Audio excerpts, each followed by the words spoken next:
Hola, ¿cómo están? En esta ocasión vamos a hablar sobre las valoraciones cuantitativas. Las valoraciones son un conjunto de métodos analíticos en los que la cantidad del analito se determina a partir de la cantidad del reactivo patrón que se necesita para reaccionar completamente con el analito. Básicamente, en una valoración hay dos sustancias involucradas. Una sustancia cuya concentración es desconocida, la sustancia investigada en el análisis, que es el analito, y una sustancia de concentración conocida, que es la sustancia que me sirve de referencia en el análisis, llamado patrón. En una valoración se hace reaccionar el patrón y el analito y se calcula la concentración del analito a partir de la cantidad de la solución patrón, de la sustancia patrón, que haya sido necesaria para reaccionar completamente con el analito. Dependiendo de la señal que se mida en una valoración, las valoraciones pueden ser volumétricas, en las que se mide un volumen, gravimétricas, en las que se mide una masa, y columbimétricas, en las que se mide una señal eléctrica. Por el momento nos vamos a centrar en las valoraciones volumétricas, que son también llamadas titulaciones. Dijimos que hay dos sustancias protagonistas: el analito, que es la sustancia investigada, y el patrón, que por definición es el reactivo cuya concentración es conocida. Dependiendo de la bibliografía, el reactivo patrón también se puede llamar reactivo estándar, solución patrón o solución estándar. En todas ellas, la característica común es que tiene una concentración conocida. Esa concentración conocida se puede obtener por un método directo o por estandarización. A la hora de yo preparar un patrón por el método directo, lo que se hace es que se pesa cuidadosamente el reactivo en una balanza analítica con la mayor cantidad de cifras decimales posibles y se afora cuidadosamente en un matraz aforado. Como yo pesé en una balanza analítica con varias cifras decimales de exactitud y aforé en un matraz que posee varias cifras de exactitud, se asume que la concentración de preparación es la concentración real de la solución.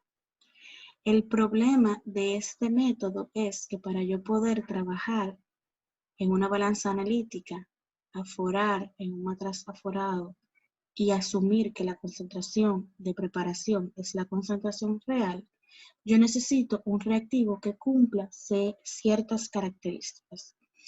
Tiene que cumplir las características de un patrón primario. Se considera un patrón primario a cualquier sustancia que tenga una alta pureza, del 99.9 al 100%, un reactivo que tenga estabilidad atmosférica, quiere decir que no se oxida ni se reduce fácilmente con el ambiente. Quiere decir que es una sustancia que es estable en el tiempo, que por dejarla en un almacén no se me va a dañar, que es un reactivo que yo puedo comprar y guardar durante un tiempo prudente sin tener que tener medidas especiales de almacenamiento. Sin agua de hidratación y no higroscópico. El término higroscópico se refiere a las sustancias que tienen la capacidad de absorber humedad del ambiente. Cuando una sustancia está absorbiendo humedad del ambiente, se está diluyendo en el agua ambiental. Entonces, si una sustancia se está diluyendo, su concentración está constantemente cambiando, está disminuyendo constantemente, lo que hace que realmente no tiene una estabilidad atmosférica. Es una sustancia que va a ir bajando su concentración y que la concentración del reactivo que yo compré no es la misma concentración del reactivo que yo voy a utilizar, porque su concentración ha ido variando. Entonces yo no podría utilizar la concentración calculada por aquí como una concentración real. Tiene que ser un reactivo que tenga una solubilidad razonable en el medio de valoración. Al final, yo voy a utilizar este reactivo para preparar una solución que yo voy a utilizar en un análisis. Si la solución no es compatible con el medio en el que se va a realizar el análisis, pues entonces es una solución que no me funciona. Tiene que ser fácil de adquirir y tener un costo moderado. Obviamente la parte de costo moderado es una característica deseable, no siempre conseguible. Yo puedo querer que el reactivo sea caro, pero yo no pongo los precios. Y por último, debe tener un peso molecular alto para minimizar los errores de pesado. ¿A qué se refiere que tenga un peso molecular alto? Cuando una sustancia tiene un peso molecular alto, para preparar una solución de ella, los gramos que se tienen que pesar son altos, lo que hace que este último número de la balanza, ese último cero de la balanza, que es donde está la incertidumbre de la balanza, tenga un menor efecto en la preparación de solución. No es lo mismo pesar 0.0001, en cuyo caso yo estoy pesando prácticamente el error de la balanza, a pesar 1.0001. El efecto de ese error en la última cifra decimal es menor mientras mayor sea el peso molecular del reactivo. Cuando yo no tengo un reactivo que cumpla con las características de patrón primario, pues yo tengo que utilizar un método indirecto para la preparación del patrón. El método indirecto para la preparación de patrón lleva 2 pasos. En el primer paso, yo voy a pesar mi reactivo y lo voy a diluir. En este caso, yo puedo pesar mi reactivo en una balanza granataria, así que puedo pesar incluso reactivos que sean oxidantes, que sean reductores, que sean corrosivos. Yo los puedo pesar tranquilamente en una balanza granataria y aforarlos en mi matraz aforado.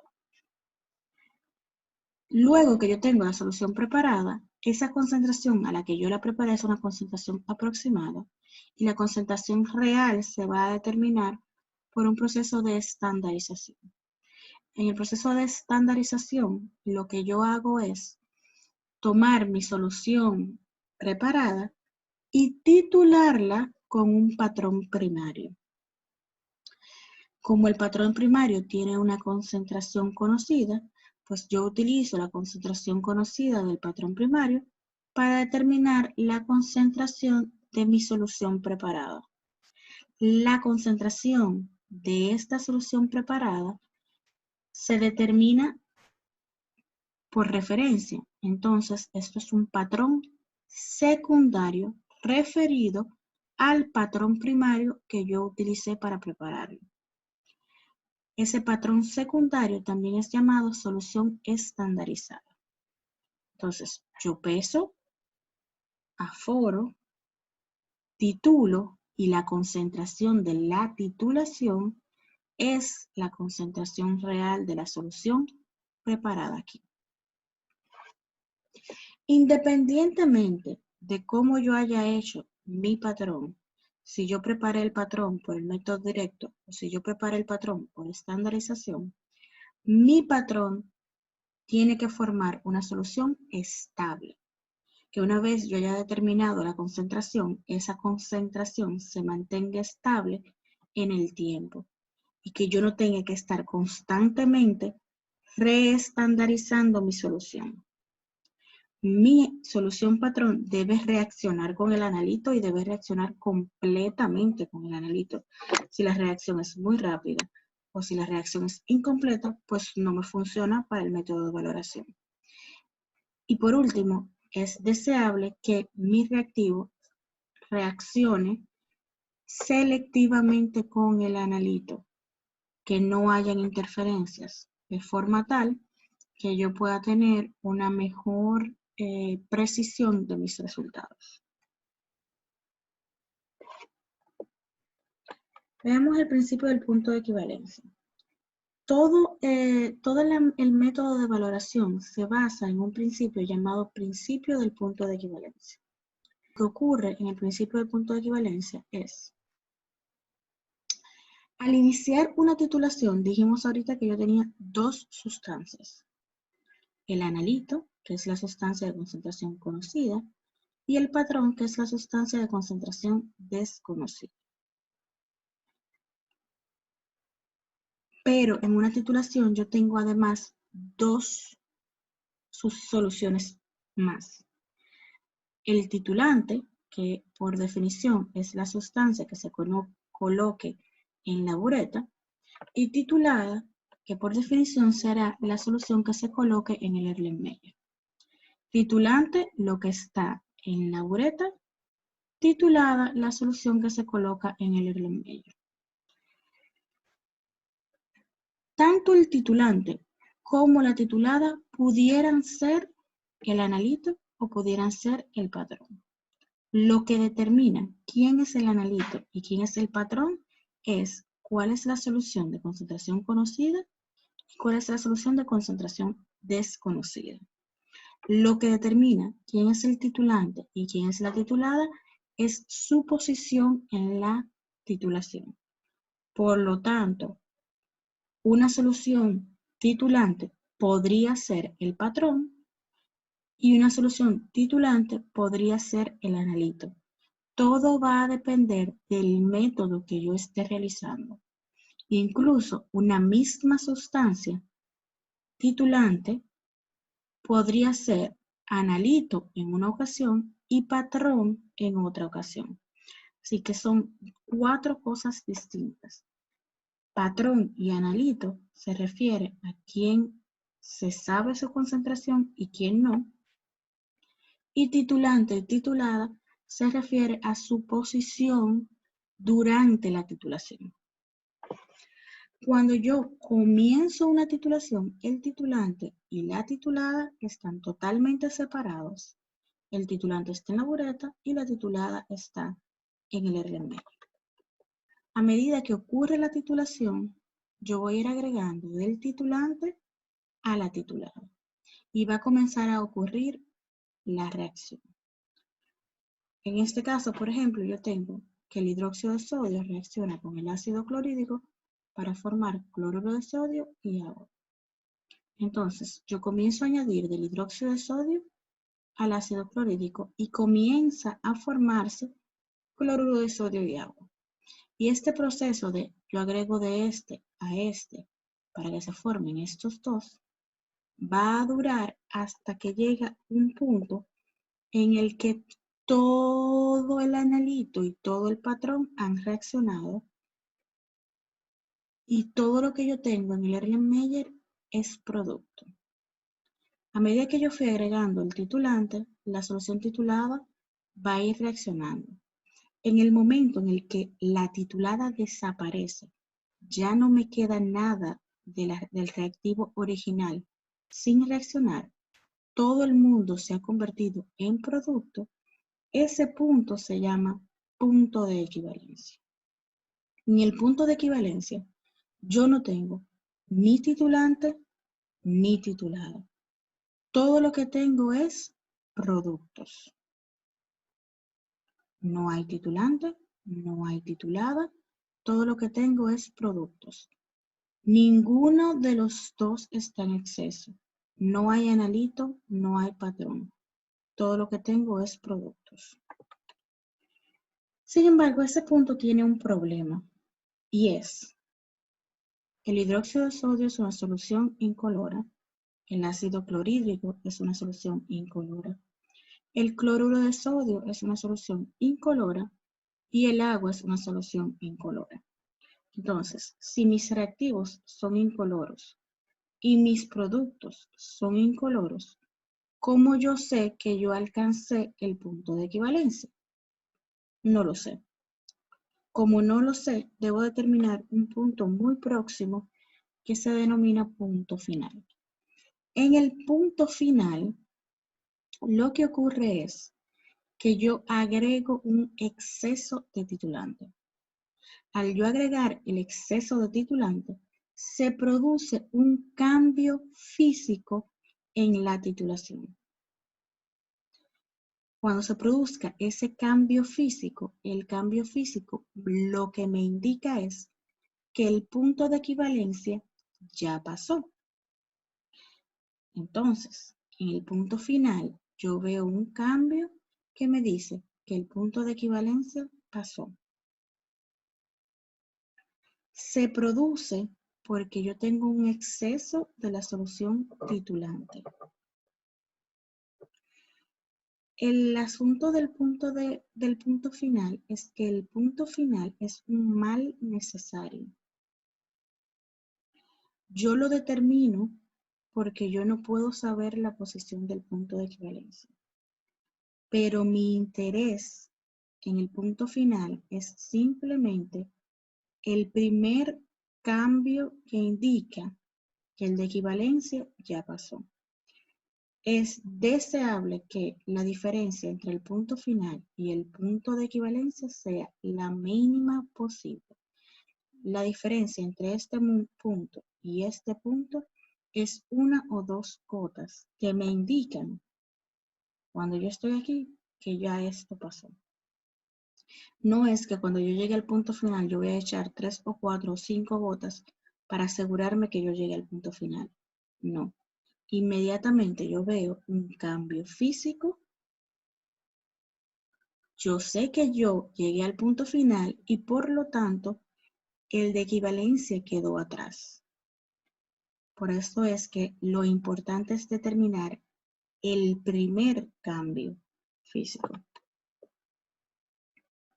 Los cambios que yo puedo ver en el punto final podrían ser la desaparición de un color, la aparición de un color, la desaparición de una turbidez, la aparición de turbidez o el cambio de color. Todos estos cambios físicos son posibles y todo va a depender de la sustancia que yo utilice para indicar el punto final.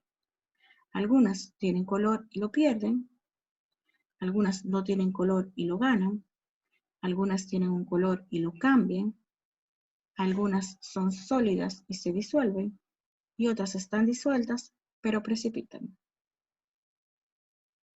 Entonces, por última vez, el punto de equivalencia es el punto de la valoración donde todo el analito ha reaccionado con el patrón y ninguno de los dos está en exceso. En ese momento, la cantidad de analito es estequiométricamente equivalente a la cantidad de patrón. Significa que la reacción se cumple a cabalidad. El punto final, por su parte, es el cambio físico asociado a la condición de equivalencia. Es el cambio físico que dice que el punto de equivalencia pasó. Y para yo determinarlo, yo necesito un indicador, una sustancia que cambie de color, que produzca un precipitado, que produzca un color en o lo más cerca posible de el punto de equivalencia. Mientras más lejanos estén el punto de equivalencia del punto final, mayor es el error de la titulación. Ahora veamos los cálculos del principio de punto de equivalencia. Dijimos que en el principio del punto de equivalencia, en el momento en que se alcanza la equivalencia, los moles de analito son equivalentes a los moles de patrón. Mol de analito es equivalente a mol de patrón. Sin embargo, hemos visto en otras ocasiones que yo puedo obtener los moles de una sustancia dividiendo sus gramos entre su masa molar. O que yo puedo obtener los moles que hay en una titulación multiplicando la molaridad de la solución por el volumen. En ambos casos, yo obtengo los moles. Ahora, si yo intento obtener los moles del analito y los moles de patrón, yo podría decir que la molaridad por el volumen del analito es estequiométricamente equivalente a la molaridad por el volumen del patrón. Pero esto es una equivalencia, no es una igualdad. Para yo convertir esa fórmula en una igualdad, yo necesito tener en cuenta la relación que hay entre el analito y el patrón. Esa relación que hay entre el analito y el patrón se llama relación estequiométrica. La relación estequiométrica es un factor que indica la cantidad de patrón necesaria para reaccionar con el analito o la cantidad de analito necesaria para reaccionar con el patrón. Se calcula dividiendo los moles o los milimoles del analito entre los moles o milimoles del patrón según la reacción química balanceada. Entonces, imaginemos que yo tengo esta reacción. El hidróxido de aluminio con el ácido sulfúrico forma sulfato de aluminio y agua. Si el hidróxido de aluminio, el que está en negro aquí, fuera mi analito, yo tendría que escribir los moles del hidróxido de aluminio entre los moles del ácido sulfúrico. Ahora, ¿cuántos moles de hidróxido de aluminio hay? Hay 2. ¿Por qué aquí hay un 2? En la reacción dice que yo necesito 2 hidróxido de aluminio. Así que necesito 2 moles de hidróxido de aluminio. De ácido sulfúrico, aquí dice que se necesitan 3. Entonces, entre 3 moles de ácido sulfúrico. Entonces, 2, porque aquí hay un 2. 3, porque aquí hay un 3. Moles de hidróxido de aluminio, porque mi analito es el hidróxido de aluminio. Moles de ácido sulfúrico, porque mi patrón sería el ácido sulfúrico.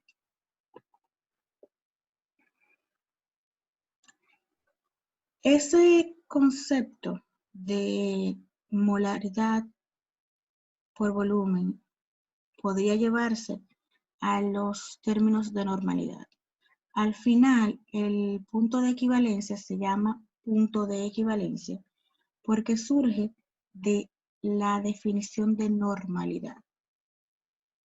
En el punto de equivalencia, los moles de analito son estequiométricamente los moles de patrón, pero los equivalentes gramos del analito son iguales a los equivalentes gramos de patrón. De ahí es que surge el principio del punto de equivalencia.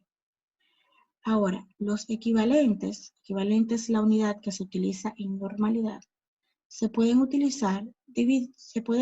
obtener dividiendo los gramos de la sustancia entre su peso equivalente. También se puede obtener equivalentes multiplicando la normalidad de una solución por su volumen. Así que yo puedo obtener los equivalentes del analito multiplicando normalidad del analito por volumen del analito y puedo obtener los equivalentes del patrón multiplicando normalidad del patrón por volumen del patrón.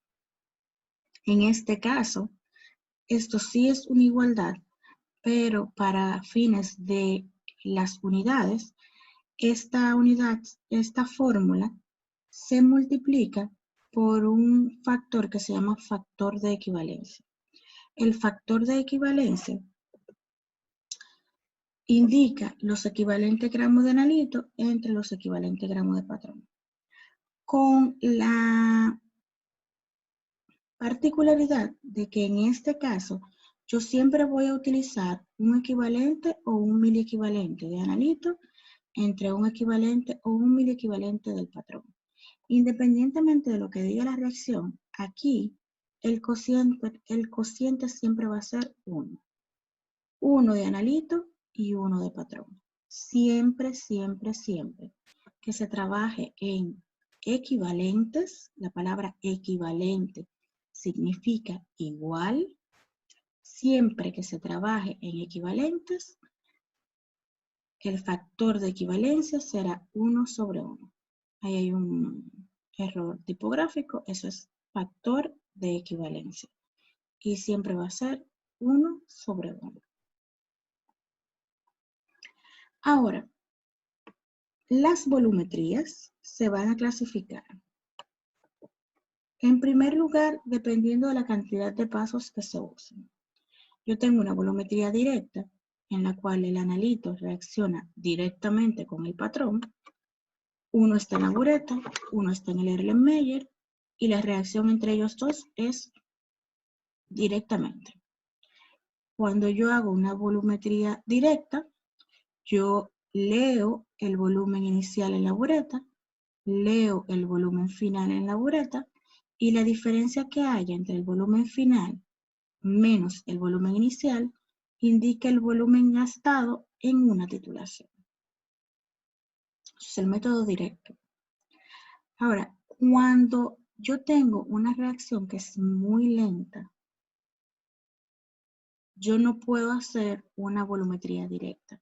Cuando yo tengo esa situación, yo realizo una volumetría por retroceso.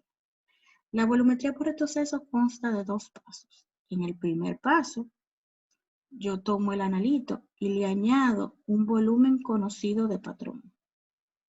Al yo añadir el volumen conocido de patrón, yo permito que ocurra primero la reacción de analito con patrón. Pero esto va a ser un patrón 1. Este volumen conocido de patrón se calcula de forma que esté en exceso. Por ejemplo, yo tengo la idea de que necesito 20 milimoles, pues yo agrego 30 o 40, de forma que me quede patrón 1 sin reaccionar. La idea es que yo voluntariamente voy a agregar de más para asegurarme que todo el analito reacciona con el patrón y me queda patrón sin reaccionar. Después, ese patrón que me quedó sin reaccionar, ese patrón en exceso, se titula con un segundo patrón. Y en este caso sí pasa esto. El volumen final menos el volumen inicial es el volumen gastado en esa titulación. De forma tal que el volumen que yo haya añadido de patrón 1 se consume una parte en la reacción con el analito y una parte en la reacción con el patrón 2. Y si yo quiero calcular la concentración del analito, pues yo tendría que saber cuántos milimoles yo añadí y cuántos milimoles habían en la segunda reacción. La diferencia entre lo que yo añadí y lo que quedó para la segunda reacción es lo que consumió mi analito. También las volumetrías se pueden clasificar por el tipo de reacción. Si es una reacción de neutralización, es una reacción que ocurre entre un ácido y una base. Puede ser una reacción en la que se produzca un precipitado, y en ese caso sería una volumetría de precipitación. Si se forma un ion complejo o un compuesto complejo, se denomina volumetría de formación de complejo, complejométrica o complexométricas. Y si lo que ocurre es una reacción redox, una sustancia se oxida y otra sustancia se reduce, pues entonces es una volumetría redox. Esto es todo por ahora. Gracias por vernos. Esperamos haberles ayudado. Y si les gustó, ya saben qué tienen que hacer. Gracias.